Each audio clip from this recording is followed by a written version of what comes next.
ടെഹ്റാനിൽ നിന്നും ജനം ഒഴിഞ്ഞുപോകുവാനാവശ്യപ്പെട്ട് Israel.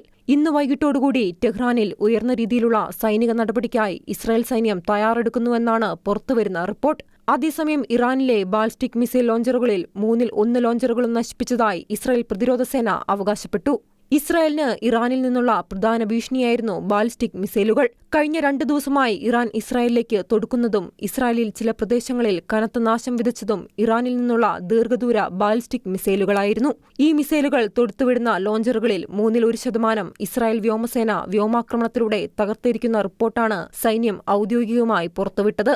Missile ലോഞ്ചറുകൾ തകർക്കുന്ന ദൃശ്യങ്ങളും പ്രതിരോധ സേന പുറത്തുവിട്ടു. മിസൈൽ ലോഞ്ചറുകൾ തകർക്കുന്ന നടപടിക്രമങ്ങൾ ഫലപ്രദമായെന്നാണ് സൈന്യം വിലയിരുത്തുന്നത്. കഴിഞ്ഞ രാത്രിയിൽ ഇസ്രായേലിലേക്ക് വിക്ഷേപണം ചെയ്യുന്നതിന് മുൻപേ 20 ബാലിസ്റ്റിക് മിസൈലുകൾ ഇസ്രായേൽ തകർത്തിരുന്നു. അതോടൊപ്പം ഇറാനിലെ ടെഹ്റാനിൽ ഇന്ന് ഇസ്രായേൽ സേനയുടെ അത്യപൂർവ സൈനിക നടപടി നടക്കുമെന്ന മുന്നറിയിപ്പിനെ തുടർന്ന് ജനങ്ങൾ പലായനം ചെയ്യുന്നത് തുടരുകയാണ്. ടെഹ്റാനിലെ സർക്കാർ സംവിധാനങ്ങൾ, സൈനിക ആസ്ഥാനങ്ങൾ, ആയുധശാലകൾ, തന്ത്രപ്രധാന മേഖലകൾ ഇവയെല്ലാം ഇസ്രായേൽ ആക്രമിക്കാനുള്ള സാധ്യതകൾ ഏറെയാണ് കാണുന്നത്. ഇതിലൂടെ ഇറാൻ ഇസ്രായേൽ സംഘർഷം മറ്റൊരു തലത്തിലേക്ക് മാറുമെന്നത് നിസ്സംശയം പറയാവുന്ന കാര്യമാണ്. International desk, Shekinah news.